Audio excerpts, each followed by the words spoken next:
Yaorana Manahao, les stéréotypes de genre. Et oui, je rentre dans le vif du sujet. On les entend partout, souvent sans s'en rendre compte, parfois sous couvert d'humour, parfois pour blesser. On va comprendre ce que c'est, d'où ça vient, comment ça s'installe dans nos têtes et surtout comment s'en libérer. Avec nous sur le plateau, nous avons Clémentine Flage, qui est psychosomatothérapeute, Yarana, Bonjour.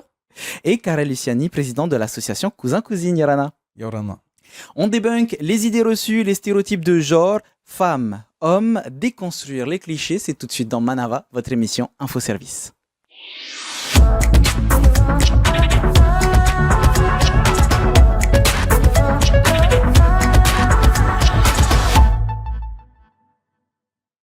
Vous l'avez obligatoirement entendu au moins une fois dans votre vie, les garçons, c'est le bleu, les filles, c'est le rose. Les garçons, c'est les camions et le football, les filles, c'est la dinette et la lecture. Les cheveux courts, par exemple, c'est pour les garçons, les cheveux longs, c'est pour les filles.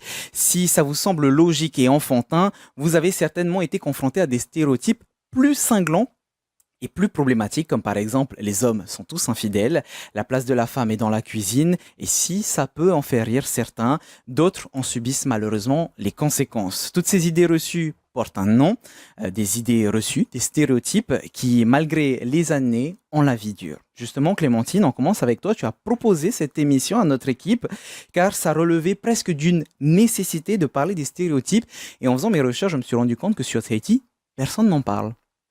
Donc, c'était important pour toi, surtout lié à ton travail?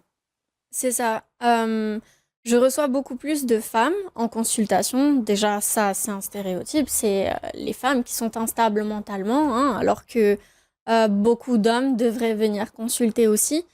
Et ce que j'ai remarqué, c'est que la souffrance de beaucoup de ces femmes était liée à leur volonté inconsciente de sortir de certains carcans, surtout par rapport à la place de la femme dans la famille, le foyer, la recharge mentale, et qu'elles trouvaient pas ou peu de soutien vis-à-vis de leurs compagnons qui étaient eux-mêmes dans leur stéréotype de non, la famille, ça doit être comme ça, pourquoi ce serait autrement? Et donc, tout ça sont venus me chercher et je me suis dit, on est en 2026, si on n'en parle pas maintenant, on n'en parlera jamais. Justement, Karel, ces stéréotypes, ces préjugés pourrissent la vie de certaines personnes qui subissent ces normes sociales. C'est le cas, on le voit au quotidien. Oui, on le voit au quotidien et je pense que beaucoup surtout dans la communauté LGBT, ces stéréotypes, ces clichés, font du mal, font souffrir des personnes comme un garçon, ça doit jouer au football, et donc une personne qui a une identité de genre qui est plutôt féminin, va pas être en harmonie avec ce qu'elle ressent au fond d'elle. Ce ne sont que des mots, mais finalement, les mots ont parfois plus de sens et plus d'impact que même parfois des coups. Ça se manifeste énormément auprès des personnes qui le subissent. Ça se manifeste comment quand une personne vit sous la pression d'un rôle qui est attendu? Est-ce qu'il y a du stress, de la fatigue, de la culpabilité, Clémentine? Tout ça cumulé et plus encore, un mal-être, surtout quand ça vient toucher comme ça l'identité, peut vraiment avoir de répercussions sur le corps. Il y a des personnes qui vont développer de l'anorexie, donc ils vont se couper de la faim pour, en devenant plus mince, essayer de devenir invisible. Il y a des personnes qui pourront développer à contrario de la boulimie, donc manger beaucoup trop par excès pour grossir et donc pour se cacher dans leur forme. Ça peut aller jusqu'à la scarification, jusqu'au même le tatouage peut être une forme de scarification quand c'est dans l'excès, quand ça vient cacher qui on est. Il y a tellement d'effets néfastes quand on se coupe de soi-même, quand on cherche à être autre chose, à être qui on est, que ce que l'on est vraiment. Ça peut être une simple dépression, tout comme ça peut même aller à de la schizophrénie ou à un trouble psychique plus grave. Ah oui, donc il peut y avoir de grandes conséquences. Je suppose que les patientes, puisqu'elles sont principalement féminines, les patientes qui viennent te voir ne viennent pas en disant « je veux arrêter ces stéréotypes-là », mais en fait, c'est en prenant leurs témoignages, leur vécu, que tu te rends compte que ce sont les stéréotypes de genre qui leur mettent dans des états difficiles? C'est ça. Que ce soit, encore une fois, au foyer ou au travail. Mhm. Et au foyer, c'est le rôle de mère, le rôle de femme, le rôle d'épouse. Ces stéréotypes, ils sont partout. Ils sont même dans la sexualité, dans l'intimité. Comment être une femme. J'en entends plein après la maternité qui vient dire oui, bah oui, mon compagnon, il me reproche de plus être trop féminine, c'est vrai, je me laisse aller. Bah oui, enfin, pourquoi tu culpabilises en fait? T'as porté la vie, c'est ok en fait. Et c'est quoi être féminine et c'est quoi être masculin? Tant que tu es bien dans ton corps et que tu te sens bien dans qui tu es, euh, pourquoi, pourquoi se rester figé dans ce qu'on attend que l'apparence doit être par rapport à des critères définis depuis X temps? Encore une fois, ce ne sont que des mots, mais des mots qui ont une importance, des stéréotypes qui sont bien ancrés, surtout ici. Par exemple, Karel, les hommes ne doivent pas pleurer, ils doivent avoir une certaine carrure, ils doivent être musclés. On l'entend en tahitien, vous l'avez peut-être même vous entendu. Ha'atane, les hommes et les femmes s'autorisent ou non certaines émotions. C'est ce que des gens vivent et viennent vous voir avec l'association, par exemple, Cousin-Cousine, avec la communauté LGBT, et vous témoignent, vous avez déjà été témoin de ces comportements, par exemple? Oui, pour les enfants efféminés, ben, c'est souvent le cas. Donc, il y a vraiment ces préjugés, ces clichés. Le garçon doit être fort, ne doit pas pleurer. Mais les stéréotypes ne s'arrêtent pas là. Mettre les personnes dans des boîtes, donc ces clichés-là, ben ils ont la vie dure, mais il faut éduquer. Et il n'y a pas que l'éducation. Donc là, on a amené quelques livres sur le sujet, mais la société aussi progresse et lutte contre ces stéréotypes. Dans la politique, on va travailler sur la mixité, sur la parité, et ben ça fait partie de cette lutte contre les stéréotypes. Ce qui est important, c'est que, comme je l'ai dit, des fois, on est confronté à ces stéréotypes et nous-mêmes, nous reproduisons des stéréotypes sans s'en rendre compte. Un exemple concret dont tu m'as donné l'idée, Karel, c'était les baby showers. Oui. Donc le bleu pour les garçons, les filles pour les filles, le rose pardon, pour les filles. Tout ça, ce sont des stéréotypes et ça peut avoir des conséquences, mettre des gens dans des cases. Même si tout ça est faux, Clémentine, ça a un nom, si je ne me trompe pas, Pygmalion, c'est ça? L'effet Pygmalion, on en a parlé juste avant. Ça, c'est un effet c'est un terme qu'on utilise un peu plus dans le domaine scolaire, mais qui peut tout à fait s'appliquer là. C'est le principe que quand on dit quelque chose à une personne régulièrement, donc dans le système scolaire, ça va être « Ah bah, tu es un cancre, tu es nul, tu réussiras pas dans ta vie ». Cet enfant, il entend ça une fois, 2 fois, 3 fois, et progressivement, il va se dire, consciemment ou non, ah bah, puisqu'on pense que je suis nulle et que j'arriverai à rien dans la vie, bah, pourquoi je ferais des efforts, puisque de toute façon, je pars perdant avec ce poids qu'on me met de ne pas réussir, donc bah, je ne vais pas réussir et je vais rester un cancre, alors que quelqu'un qui est encouragé, qui est porté, qui est soutenu dans ses efforts, aura beaucoup plus de chances d'évoluer positivement. Parce qu'il faut une sacrée force de caractère quand tu entends toute ta vie « t'es nul, tu réussiras à rien », que de se dire « ok, bah, ils ont tort, je vais leur prouver le contraire ». Et tout le monde n'a pas cette force de caractère. Il y a des stéréotypes qui s'accrochent, parfois plus que d'autres. Karel, du vécu que vous avez pu avoir, ou même juste avec ton regard de la société aujourd'hui, est-ce qu'on arrive aujourd'hui à expliquer le pourquoi, du comment? On n'aura jamais une réponse entière, mais est-ce que c'est lié au pouvoir, à l'organisation, par exemple, d'un couple, à l'économie, au patriarcat du système, ou peut-être même juste d'une manière de fonctionner qui a toujours existé et qui est en train de changer petit à petit? Voilà, il y a ça, mais aussi c'est aussi notre cerveau qui aime simplifier les choses et classer. Donc, pour notre cerveau, c'est plus simple d'avoir des catégories et de classer. Mais donc, nous sommes des êtres humains et on sait que ça a des répercussions de simplifier, de classer. Donc, pour le bien-être, il faut lutter contre ces préjugés. C'est comme les préjugés raciaux ont fait beaucoup de tort et heureusement que la société a progressé sur le racisme. Et donc, pour l'identité, de genre, eh ben, il faut aussi progresser. C'est la responsabilité de tout le monde. Et c'est vrai qu'il y a d'autres stéréotypes. Aujourd'hui, on se focus sur les stéréotypes de genre. Justement, notre assistante de production est partie à votre rencontre. Vous avez réagi aux différents stéréotypes. Comme je le disais en début d'émission, par exemple, femmes au volant en retournant, ou les hommes sont meilleurs que les femmes, ce genre de choses. Comment est-ce que vous avez réagi? C'est tout de suite en images.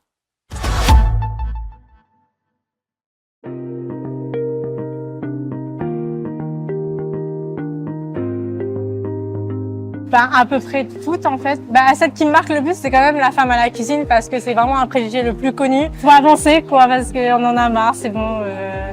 C'est vraiment un préjugé rejoué encore et encore. On en a marre quoi. Je suis vraiment d'accord sur la femme à la cuisine aussi. Après, un peu, on va dire, tous les préjugés sont un peu, toutes les phrases sont un peu bizarres. Je vois pas pourquoi une femme serait plus dangereuse au volant qu'un homme. Je vois pas pourquoi, même pour l'homme, on dit que l'homme trompe souvent la femme, ça va pas forcément dans ce sens-là, ça va dans les deux sens aussi. Ça dépend des personnes. C'est pas parce que c'est arrivé souvent pendant des années que c'est le cas pour toute la population non plus. Et c'est des choses à revoir. On est en 2026.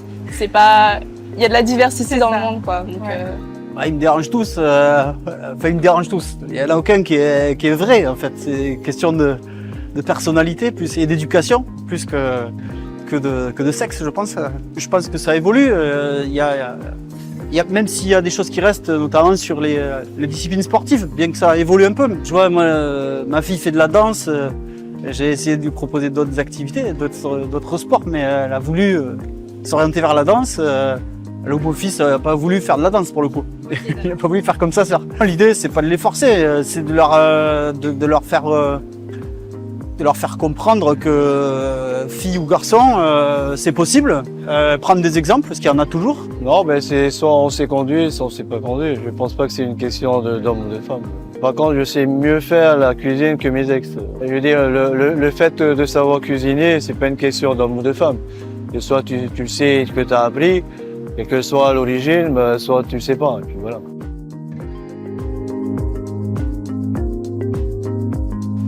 Bien sûr. Moi, je suis carrément d'accord sur ça. Oui, carrément. Faut les casser parce que après, c'est quand même une vision très cliché. Ouais, voilà, très cliché. Il y a des femmes, elles vont se bloquer, elles vont pas aller, par exemple, commencer à aller le permis et tout, parce que on leur dit les femmes au volant, voilà quoi. Alors que non, mais c'est bon, on avance. Il y a des femmes, elles font de la Formule 1 maintenant, elles font des courses de voiture. Pareil pour les hommes, il y a des hommes, ils sont très multitâches. C'est pas pour rien que il y a des préjugés qu'il faut casser en fait. C'est vrai qu'il y en a qu'il faut casser. Après, pour certaines personnes, dans la vie de tous les jours, ce fait de la femme à la cuisine, l'homme qui travaille, ça correspond, ça dépend des personnes, mais c'est pas pour autant que ça correspondra à toutes les femmes et toutes les personnes sur la Terre. Ah oui, alors en 2026, il est enfin temps de casser ces stéréotypes, je pense. Et de cultiver ça, et ça passe par l'école aussi, ça passe par les loisirs, et puis par le fait qu'on laisse plus de place aux personnes qui... Je vais prendre l'exemple des activités sportives, prendre le foot par exemple, de plus montrer des filles, des championnes, leur laisser plus de place au niveau médiatique. Casser, j'utilise pas le mot casser. Mais je pense qu'il faut rétablir les choses. Après, un homme, psychologiquement et physiquement, avec une femme, c'est différent. Chacun a ses attributs. Moi, je pense que la femme est psychologiquement plus costaud que l'homme, mais physiquement, l'homme est le plus costaud. Il faut trouver le juste milieu entre les deux. Et pour qu'il y ait la paix dans ce monde, je veux dire, quand on veut faire quelque chose, on fait tout pour le faire. Et je ne pense pas que c'est une histoire d'homme ou de femme. Pour moi, ça reste un stéréotype. Et l'homme ou la femme est aussi capable l'un que l'autre. Merci à vous tous pour vos réponses, qu'elles soient drôles ou sérieuses. N'hésitez pas d'ailleurs, on mettra ce petit question-expression dans les réseaux sociaux. N'hésitez pas à aller donner votre avis. On va revenir sur certains clichés. J'ai sélectionné quelques phrases qui reviennent souvent dans quelques-unes qui ont été mises dans les questions express. On va commencer par la première. Les hommes sont meilleurs que les femmes. Une phrase qui est souvent dite, surtout par des hommes qui sont ce qu'on dit masculinistes. Clémentine, quand on voit ce genre de stéréotype, c'est difficile de le déconstruire socialement. Éducation, confiance, attente des adultes. Aujourd'hui, c'est quelque chose que l'on voit beaucoup finalement dans la société. De devoir déconstruire finalement ces stéréotypes, que c'est difficile à le déconstruire aujourd'hui. Soi-disant, les hommes sont meilleurs que les femmes. C'est difficile, oui et non. Déjà, c'est qui pose la question? Est-ce que c'est un homme? Est-ce que c'est une femme? Qui c'est qui a fait le questionnaire? Un homme, une femme? Dans quel objectif? Donc, moi, je trouve ça au contraire très facile de déconstruire. Meilleur sur quels critères, en fait? Si les hommes étaient si meilleurs que ça, pourquoi est-ce que c'est les femmes qui prennent 95% en charge le foyer? Pourquoi est-ce que ce sont les femmes qui sont beaucoup plus en burn-out et en dépression? Enfin, si les hommes étaient si meilleurs que ça, ils prendraient encore plus de choses à leur charge et ils s'en sortiraient mieux, non? Il y a beaucoup de choses à pouvoir soulever, hein, ça demanderait même une émission de 3 heures là-dessus. Exactement. On parlerait du côté individuel, Karel. Ça peut impacter une fille, un garçon au collège, au lycée, au moment de choisir des orientations, de se dire, tiens, les hommes sont meilleurs que les femmes, ou que tel domaine est plus féminin ou tel domaine est plus masculin. Ça peut beaucoup influencer les orientations de chacun et chacune. Moi, je suis sûr que ça influence. Et on le voit peut-être, il y a combien de femmes pilotes sur nos compagnies aériennes. Donc, on sait que ça impacte. Si on disait aux filles qu'il n'y a pas que les lettres pour les filles, il y a aussi les mathématiques, et ben peut-être qu'il y aurait beaucoup plus de filles qui feraient des mathématiques et qui seraient fières de piloter des A380 ou des gros avions. Des hommes qui seraient sages-femmes. Voilà. Clémentine, justement, pendant que le Question Express était en train d'être diffusé, tu as eu une réaction par rapport à la phrase « La place de la femme est dans la cuisine ». Oui, je disais que c'est ce que l'on pense, c'est ce que l'on véhicule, mais la place de la femme est dans la cuisine, au foyer, à la maison. Sinon, une très grande majorité des restaurants, ce sont des hommes qui sont à la tête en cuisine. Il y a très peu de femmes qui sont chefs. À la limite, chef pâtissière, parce que c'est quelque chose de sucré, de léger, qu'on attribue entre guillemets plus féminin. C'est ça. Mais la cuisine, la viande, la sauce, la graisse, ça, on a plus tendance à avoir des chefs masculins. Et à l'inverse, on a par exemple rarement des femmes qui sont mécaniciennes parce que on leur dit que c'est un métier qui est principalement masculin, qu'il faut avoir de la force. Encore une fois, des stéréotypes qui ont la vie dure. Juste sur cette phrase-là, les hommes sont meilleurs que les femmes. Cette information est d'autant plus fausse que d'après les statistiques, les filles réussissent globalement mieux que les garçons à l'école. Selon 8 éditions des enquêtes du PISA, le programme international pour le suivi des acquis des élèves. On poursuit avec un autre stéréotype. Les hommes sont naturellement de meilleurs leaders. Encore une fois, ça suit le stéréotype précédent. Clémentine, on voit souvent ce stéréotype, mais il vient surtout de l'histoire politique et entrepreneuriale. On parlait juste avant de lancer les questions express avec Karel, le patriarcat. C'est ça.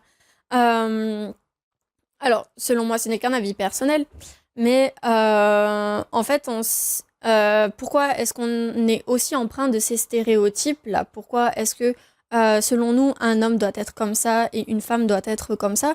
C'est que l'on porte depuis que l'homme est homme, depuis Cro-Magnon, en fait. À la base, il y avait beaucoup plus de culture matriarcale. Puis, l'homme, c'est l'homme avec un petit H, pas avec un grand H. Okay, s'est rendu compte du pouvoir de la femme, qui est qu'il n'y a que la femme qui peut procréer. Oui. Et ça a fait peur à certains hommes. Okay, à la base, et on le voit dans beaucoup d'animaux. Il y a beaucoup d'animaux où c'est les femelles qui vont chasser. Et les mâles restent. Rien que les lions, par exemple. Ce sont les lionnes qui vont chasser. Et les mâles restent tranquilles dans leur coin et viennent juste piquer un des lionnes. Exactement. Et en plus, ils s'occupent même pas des petits. En plus. Donc, il y avait beaucoup de sociétés qui étaient comme ça, où il y avait un partage limite équitable des tâches. Et quand l'homme a vraiment pris conscience de la valeur de la vie, c'est là où les femmes se sont plus retranchées dans la caverne, en sécurité. Et l'homme a dit, toi, t'es trop précieuse, c'est nous qui allons au-devant du danger. Les choses ont changé au fur et à mesure. Les choses ont changé. ça partait d'une bonne intention. Sauf que progressivement,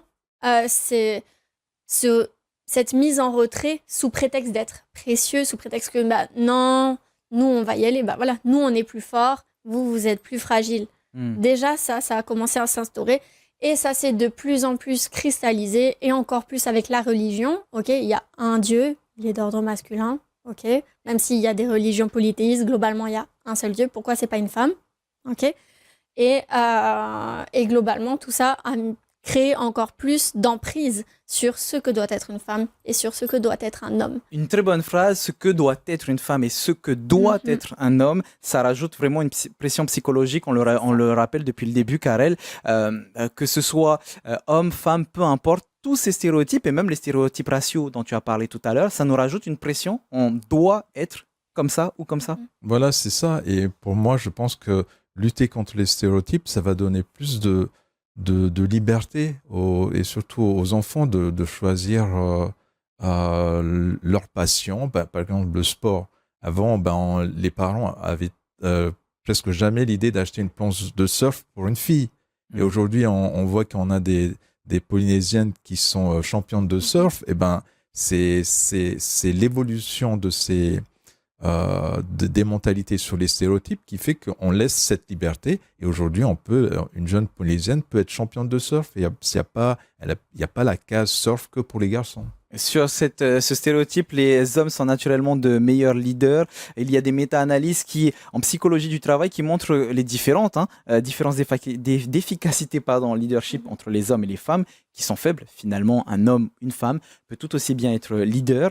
Cette tendance est principalement une idée reçue venant du fait que ce sont les hommes qui composent principalement les comités de direction des différentes sociétés. C'est ça. Et puis, si une femme est censée être plus humaine grâce à ses émotions, elle est du coup normalement censée être meilleure leader. Parce que pour être un leader, il faut être dans l'empathie, il faut être dans la compréhension de son prochain. Si un homme doit être coupé de ses émotions pour être performant, comment est-ce qu'il peut être un bon leader? Justement, on va parler des émotions avec les femmes qui sont trop émotives, presque instables. Les hommes ne pleurent pas, ce sont des choses que l'on peut voir souvent. La différence entre les émotions, l'instabilité, comme certains pourraient dire, on le voit encore une fois, Karel, on le disait tout à l'heure, que les hommes soient froids, il ne faut pas qu'ils pleurent. Ce sont des choses qui ne sont pas ancrées que dans la société polynésienne. Oui, c'est dans toutes les sociétés et c'est pour ça on utilise des outils, des livres qui viennent de l'extérieur pour sensibiliser, éduquer. Mais c'est un stéréotype qui est mondial et ça touche toutes les sociétés et en Polynésie on le voit aussi dans les religions. Avant les femmes n'avaient pas accès elles pouvaient pas être diacres, elles pouvaient pas être pasteurs chez les protestants. Et aujourd'hui les femmes peuvent être diacres, peuvent être pasteurs. Donc c'est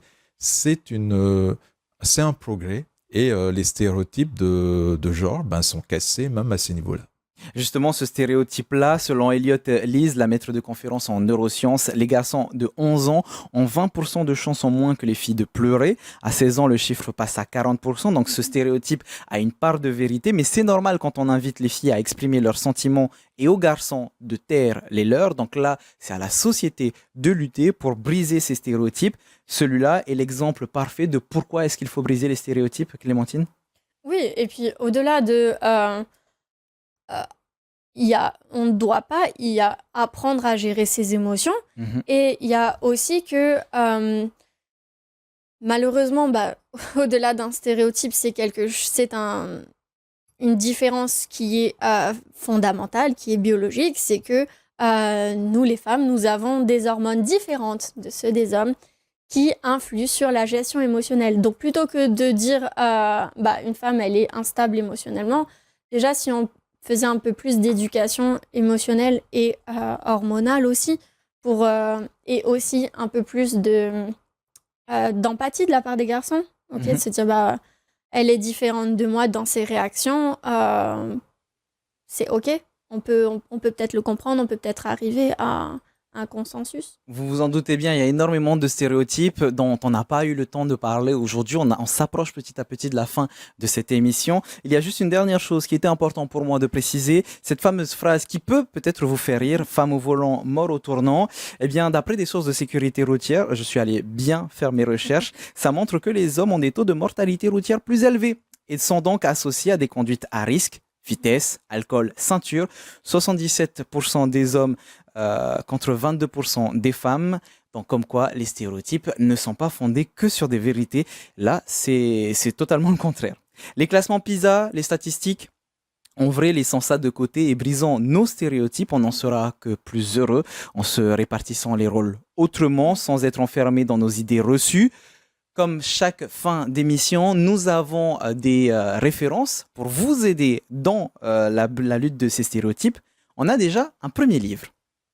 Si les hommes avaient leurs règles, tout est dans le titre. C'est un livre d'Éric Lablanche. Imaginez un monde où, non content d'édicter les règles, les hommes les auraient. Un monde où Dieu aurait décidé de partager la douleur pour laver le péché universel aux femmes, celle de l'enfantement, et aux hommes, celle des menstrues finalement. Alors la face du monde aurait-elle changé? Je vous invite à lire ce livre qui est très drôle. Et puis un deuxième qui est présent d'ailleurs sur le plateau. Rose, bleu et toi, un livre sur les stéréotypes de genre de Élise Gravel. Est-ce que les garçons ont le droit de pleurer? On en a parlé. Est-ce que les filles peuvent être des patronnes? On en a parlé. Qu'est-ce que ça veut dire au fond être un garçon ou une fille? Devrions-nous avoir le droit d'aimer qui on veut? On vous invite à regarder toutes ces références. Merci beaucoup d'avoir suivi notre émission. Merci beaucoup Clémentine d'avoir proposé Avec plaisir. ce sujet. Quand tu veux. On pourrait en parler pendant encore 2 heures, mais c'est déjà la fin de notre émission. Karel, merci d'avoir apporté ton point de vue. On se retrouve très bientôt. Merci beaucoup de nous avoir suivis. À 18h, votre VATT. Maururu itotato farerera trahoma parhayan.